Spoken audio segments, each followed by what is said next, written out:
The worst case is I'll meet you at the restaurant. I'll meet you at 6. I'll meet you at the restaurant at 6:30. See how, okay, oh, you're gonna end up back. It's like flying to Europe. It's a 7-hour flight from Miami. There is no further spot in Right. the continental. Why, there is no further spot. Oh, there they are. Right. And Seattle's pretty nice too.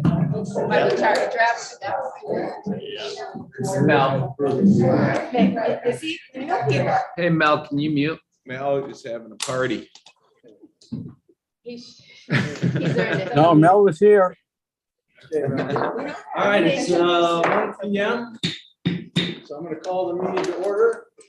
Welcome, everybody. This is a meeting of the Boca Raton Airport Authority on Wednesday, July 20th, 2022.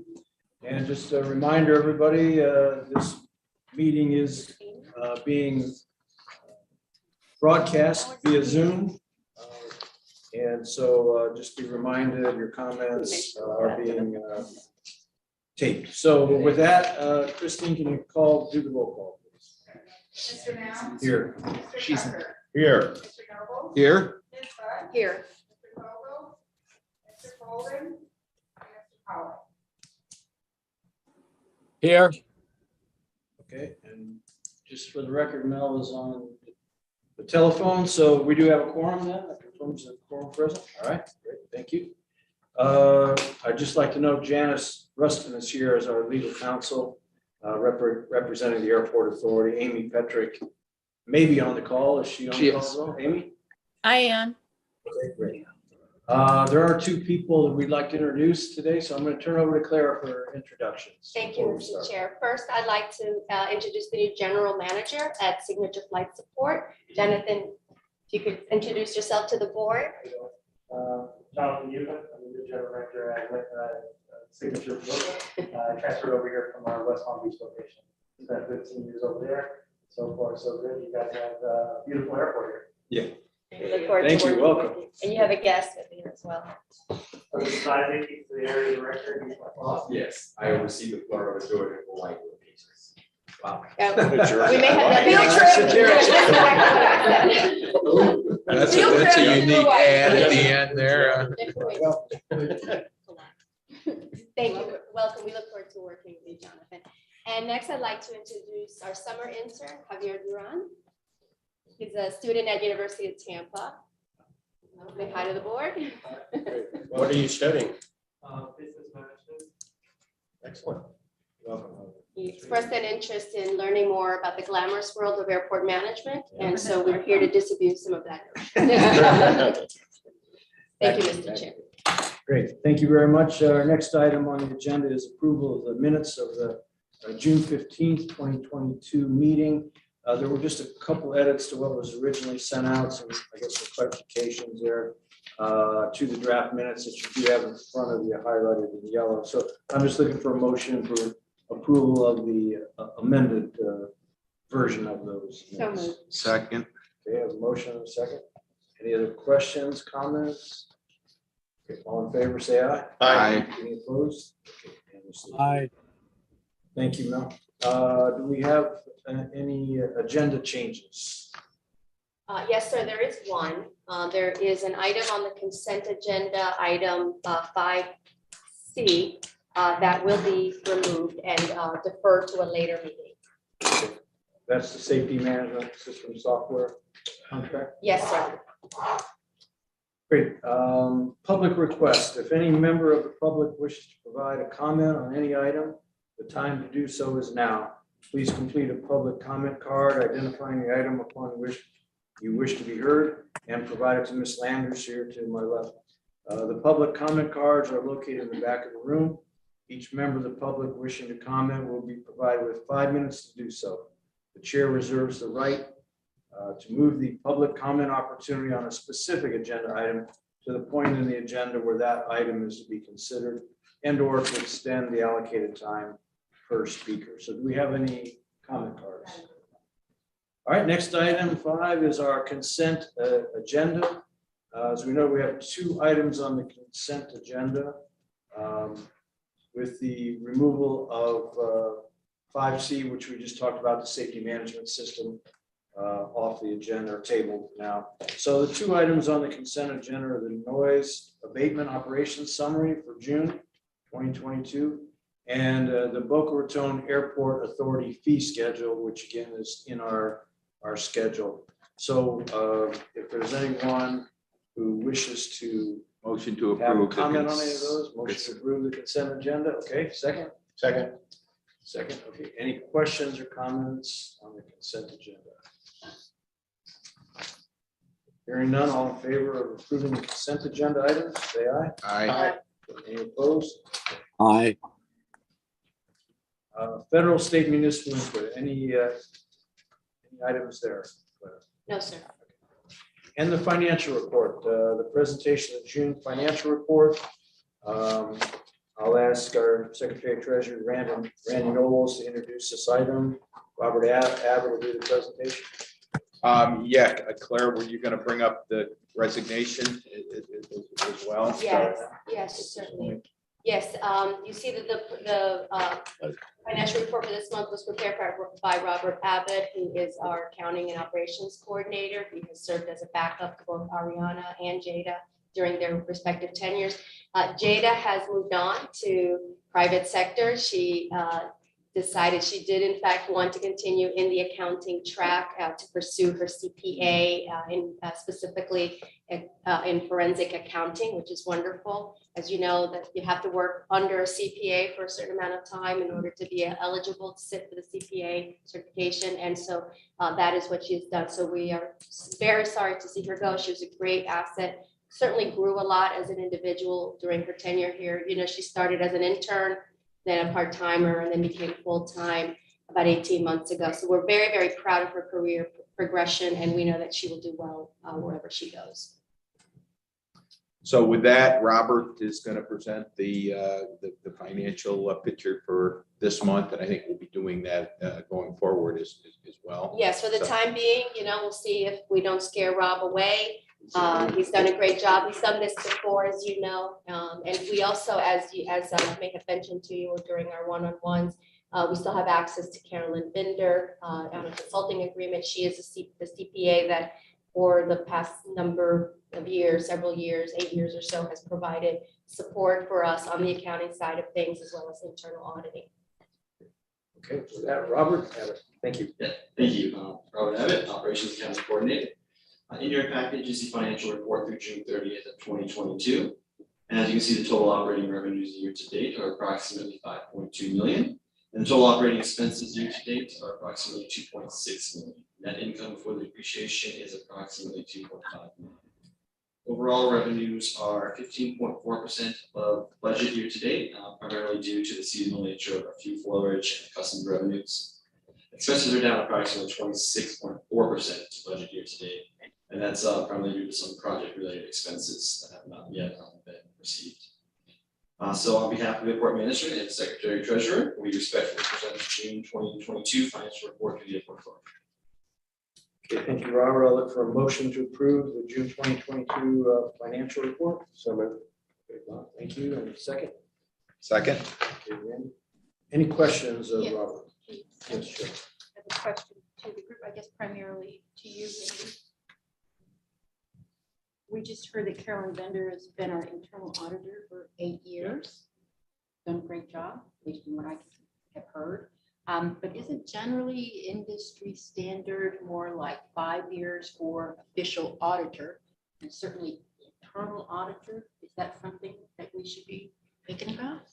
I mean, not today, not tomorrow, but It is good practice. It is a long time. I mean, you know, sometimes because of, you know, specialty of the industry and stuff, the pickings can be slim. So, you know, but we recently did an RFP, correct? And we're Correct. What Carolyn does for us is support on our accounting policies and procedures. So it's couched under internal auditing to ensure that we're following the procedures that are outlined in the accounting policy and procedures, but it's consulting. It's a consulting she's service. not the internal auditor. No, No. The auditor is the now. auditor of record, Correct. and we are within the 5-year umbrella. Absolutely. And you may recall, I think we did that, Mr. Chair, when you were the Secretary Treasurer. That is a selection process that is exclusively governed by the board. Right. It is a board process, so we as staff do not have, we are basically technical advisors, and we shepherd the process along. But it was done through the secretary treasurer at the time in accordance with Florida statutes. So it's a new statute, as well as with some external support that we were able to get from other experts in the field, from other agencies. So she's really more process oriented. Correct. And when you characterize her as internal auditing, that might be her credentials. It's not necessarily a service she performs. Correct.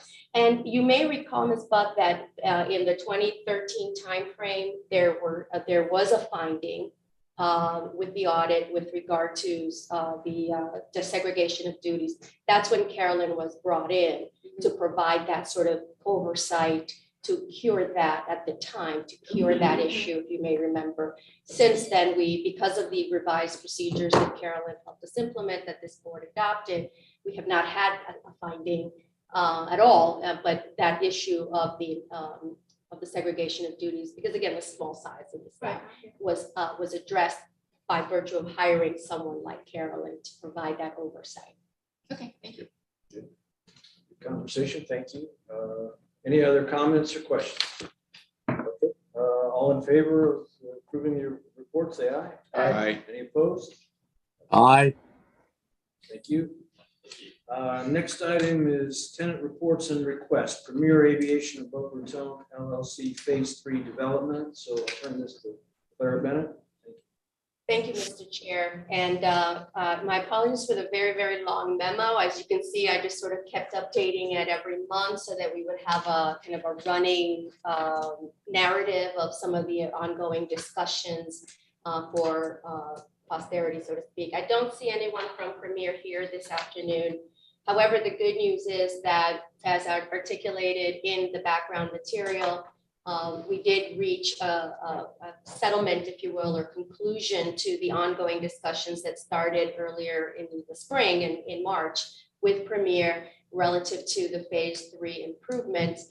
And Premier has signed the 11th Amendment that is attached to the memo that is the subject of our recommendation this afternoon. So that, just wanted to present that to you. But in summary, what we have concluded with Premier as articulated in the 11th Amendment is that once final plans are received by Premier, approved by the respective regulatory agencies, Premier will have 30 days after receipt of all those governmental approvals to begin construction and present those back to us, and to commence construction rather no more than 45 days. So they have to bring that back to the Airport Authority within 30 days of receipt and begin construction within 45 days.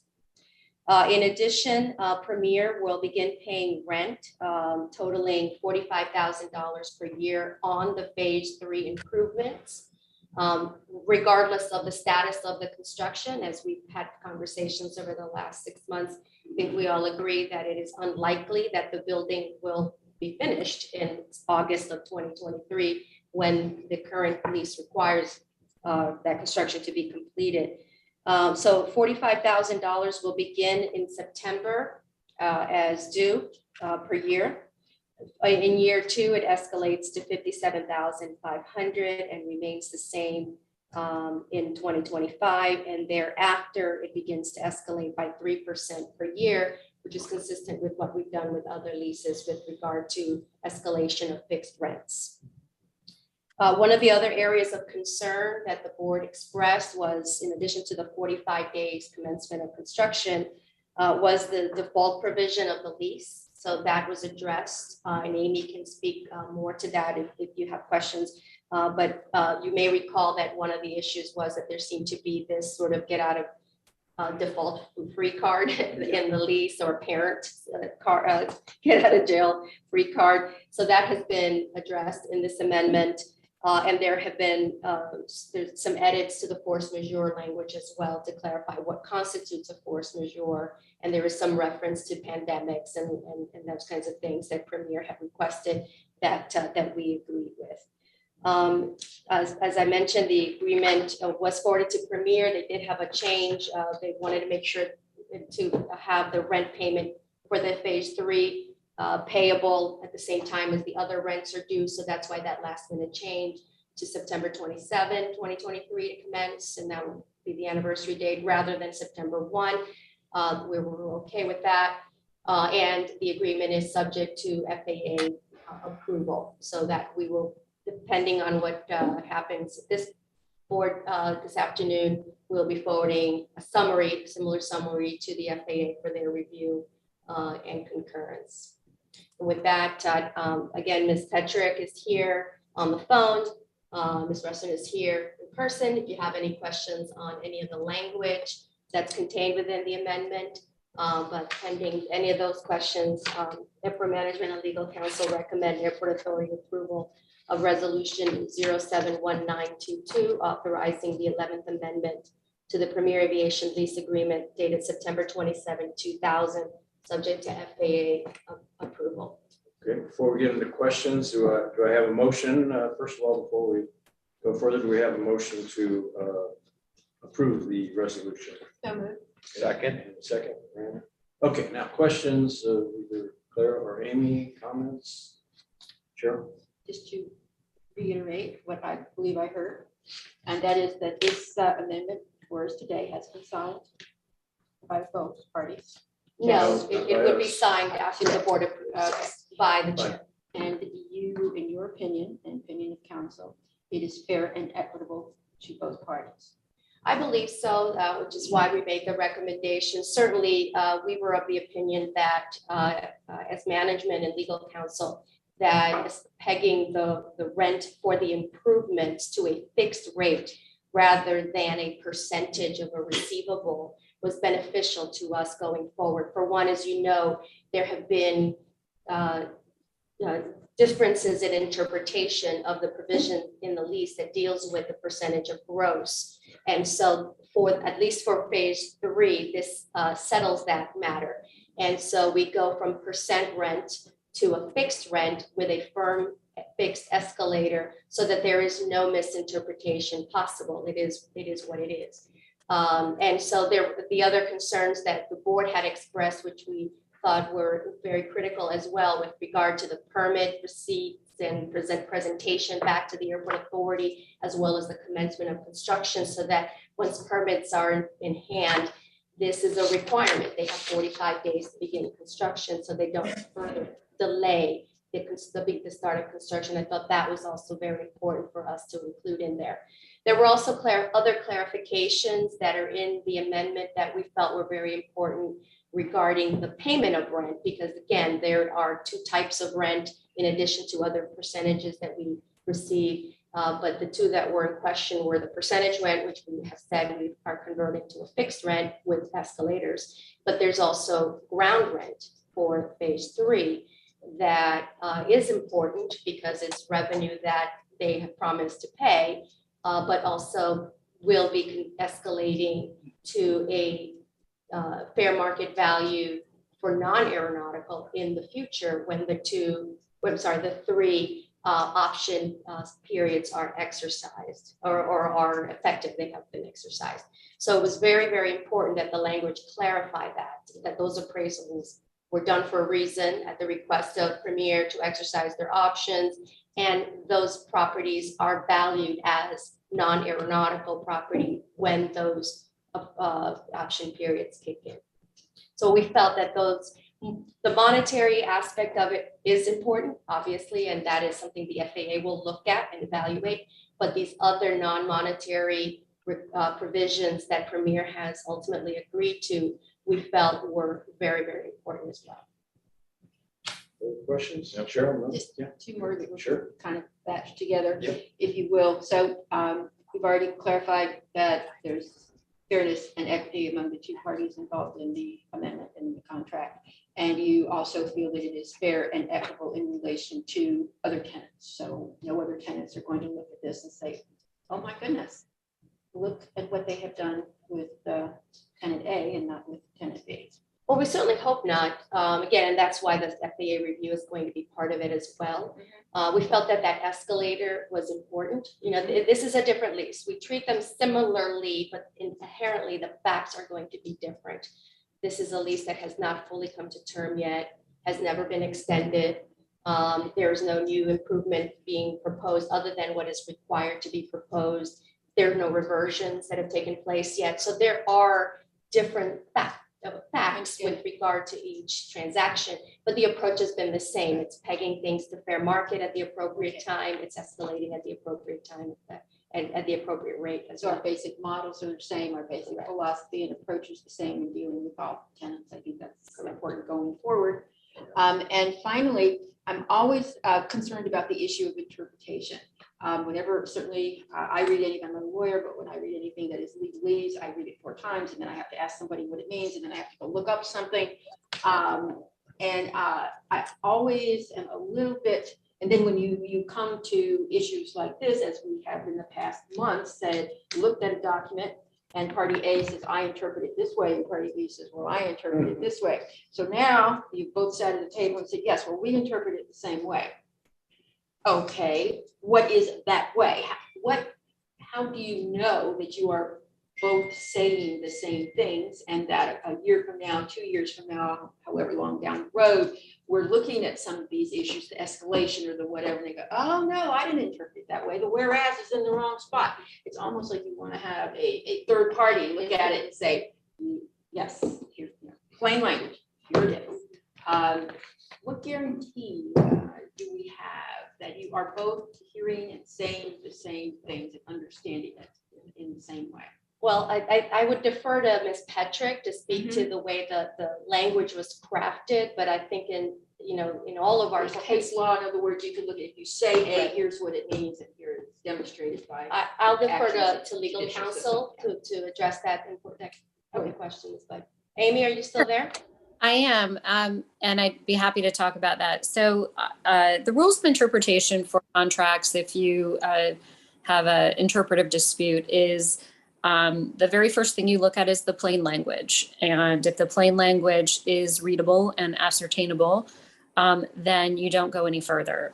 And with that in mind, as Ms. Bennett was saying, a big part of what we attempted to do as we drafted this was to take out subjectivity where we could. And that was part of why we thought the fixed rate was a valuable way to proceed. And we attempted to have that as kind of our guiding star, even for the non-monetary conditions. So for example, when the building has to be open for use or completed, we pegged it to something very identifiable, which was the final CO, rather than some more qualitative language that was proposed by the other side. So we did write it with the hope and expectation that you would see kind of objective markers rather than subjective markers. And in the force majeure area, there was some subjective language that we worked hard on to take out subjectivity. Now, there's a certain amount of subjectivity that is inherent in any kind of contractual relationship. And if you get to a place where there is ambiguity in language, then the way that contracts are interpreted is through the use of what's called parole evidence, which simply means evidence about what was the intent of the parties at the time. And there has been a significant amount of development of interpretive intent through the exchange of emails. And I think part of Ms. Bennett's memoranda was intended to kind of preserve the record as to the things that were discussed and intended. There were some paper submissions during the negotiation process that I think form part of the record. So if we have to rely on some of that information, it does exist. But I feel like this 11th Amendment definitely moves us towards certainty in terms of the language issues that we've had. It should be easier to administrate on both sides without offering significant concessions that frankly, warrant a much larger discussion than what we had been directed to do by the board. So I don't know if that helps.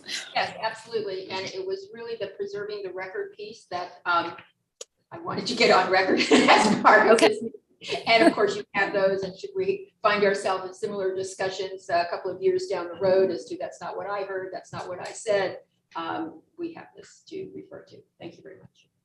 Thank you. Just one quick question. So typically, how long does it take for FAA review approval on something like this? Would you say that, I mean, don't want to hold you to it, but just a rough. It's idea. very challenging to answer that question, Mr. Tucker. Normally, what I do is precede it with a phone call, and then that way they know that what's coming and have an opportunity to react to that.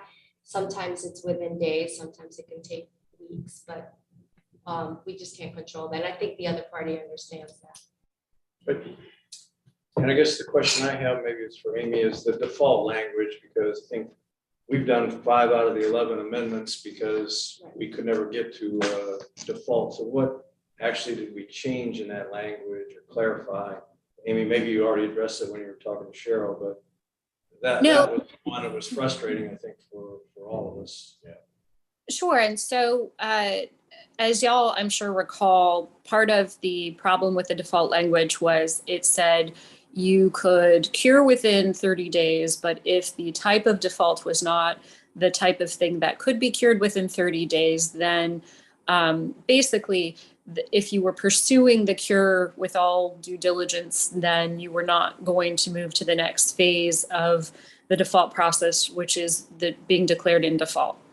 And so what we did was we took out of that, moving forward with all due diligence kind of language, the things that are related to the construction timeline. So everything that was within that paragraph, which is 6.01C in the agreement, was removed and identified as something that has a hard cure period, which is 15 days, and does not have that if it's not something that can be cured within the amount of time, then as long as you're moving diligently, then you're okay.